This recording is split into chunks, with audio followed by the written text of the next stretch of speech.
It's such an honor to be here at CPAC. We've done this before. The response has been so great. I love you people. You're really my kind of people. You're conservative, you work, you love the country. It's very simple. So, a lot of people, you're fired. A lot of people think I'm doing this for fun.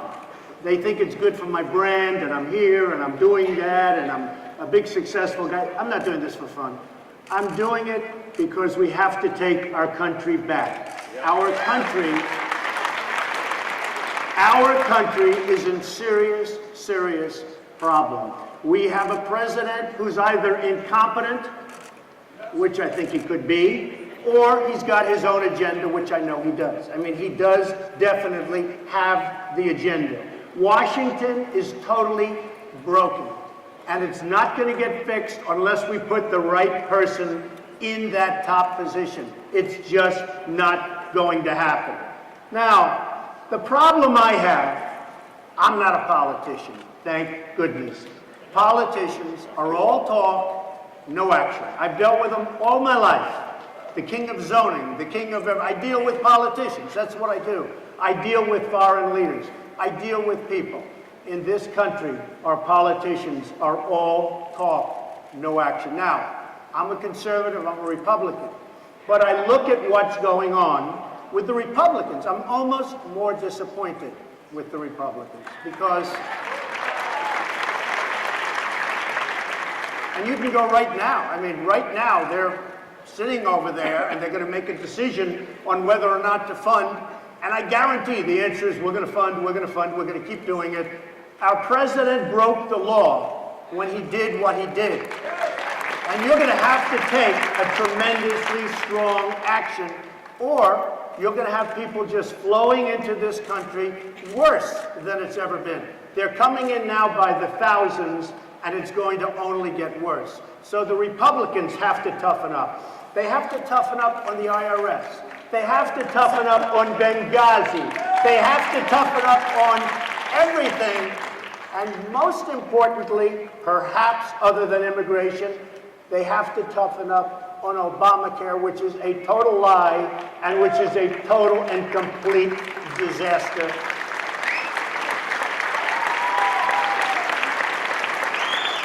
And when it kicks in, because it really kicks in 2016, when it kicks in, you are going to see some catastrophic results.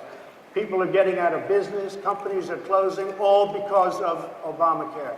So they have to do something about that, and they have to do it now. Now, when was the last time you heard something good about our country? Well, we won. We beat China. We beat Mexico. We beat somebody. We never win. You don't hear good news about this country. We are in a position where we just never win, and that's because of our leadership. You need somebody, perhaps, that wrote The Art of the Deal. One of the great business books of all time, I might add. Now, you know, a little example. Somebody said, I can't believe you got the old post office. You know, right down the road, meeting on Pennsylvania Avenue. I wish it were right down the road. Right down the road, Pennsylvania Avenue, I got a building, the old post office. Great building. Everybody wanted it. GSA gave it out. We are doing an amazing job with it. It's under construction now for 6 months. The GSA gave it out. Obama gave it out. Trump got it. Now, is that good negotiating? It was, in the history of the GSA, one of the most sought-after properties ever. And Trump got it. And people said to me, how the hell did you ever get it when Obama's in charge of the GSA?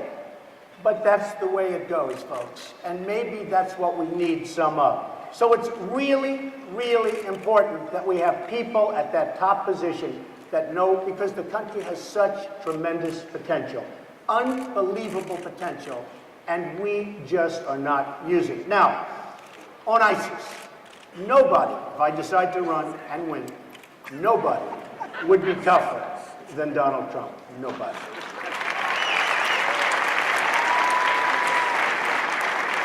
I would hit them so hard and so fast that they wouldn't know what happened. I would find a general. Remember the old days of General MacArthur and General Patton and these great generals. Now, we must have somebody in there. But I laugh as I say, and it's laugh through tears, as you say, look, they're announcing when they're going to attack the other side. How often do you see that? In 2 weeks from now, we're sending soldiers over here, we're going to attack this. General MacArthur is spinning in his grave when he sees what we do. So you got to hit him hard, you got to hit him firm, and you can't play games. You got to go hard and fast and firm.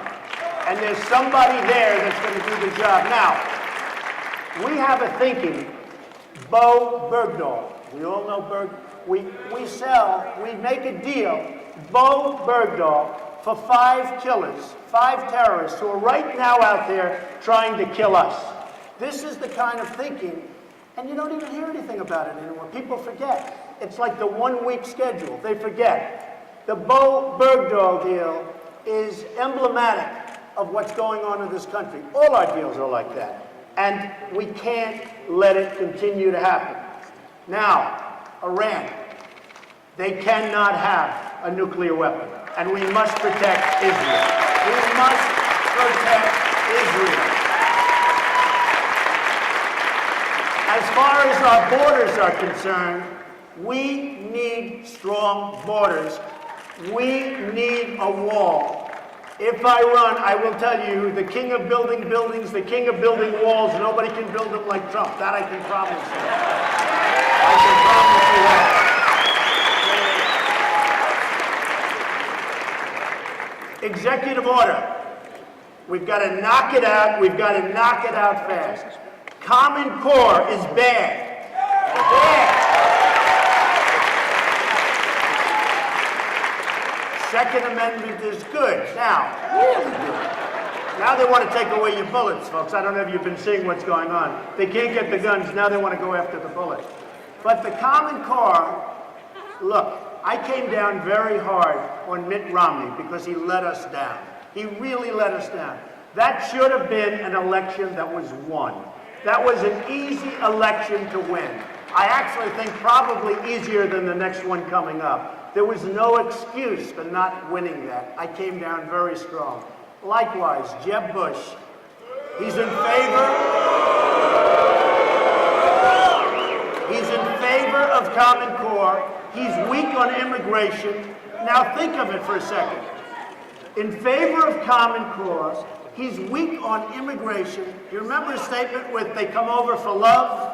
That was his stance on immigration. I don't see him winning. I don't see there's any way. You people are going to have to make your own choice. Who knows? We have to rebuild our infrastructure. I go throughout the world. I'm all over the world. And I see China. And I see Abu Dhabi. I see places that you wouldn't believe. You go to Qatar. You go to Saudi Arabia. You see bridges and tunnels and airports and just roadways that are so magnificent. They're paved in gold. And then you come home and you land at LaGuardia, or you land at LAX in Los Angeles, or you land at Kennedy Airport in New York, and they're like third world places. Our roads are crumbling. Everything's crumbling, and we're rebuilding China. It's got to stop. And we have the cards. Remember that. We have the cards. Social Security, I'm the only Republican that's going to say this, and I don't know if people are going to love it or not, but I think we've got to make this country rich again. We can do it with smart leadership. And when we make it rich, we can save Social Security, Medicare, and Medicaid, and not cut it like almost every Republican wants to do. Let's cut Social Security, cut Medicare, cut Medicaid. Now, you go after the fraud and abuse, but you don't cut it. We make the country rich again. We take back the jobs from China and other nations, and you're not going to have to cut Social Security, Medicare, etc. And nobody else is going to tell you that. We're at 18 trillion in debt. We're very soon going to be a lot more than that, and we're going to reach $24 trillion. When we do that, that's a sacred number, because that's a number from which there's almost no recovery. So we better get going, and we better get going fast. I just want to leave this with you. To be a winner, you have to think like a winner. Our country hasn't been thinking like a winner. We're totally on the defense. We're being laughed at all over the world for our stupidity. We're giving things away. ISIS, you know where they have their military? They take it from, we leave it for Iraq, and ISIS comes in and takes it. I see these trucks and these beautiful tanks. They're all American tanks. They have our, we have to use our head. We need brilliant leadership. We can make America great again. There's tremendous potential in this country, and my whole concept is make America great again. We can do it. Thank you. Thank you. Thank you. Thank you.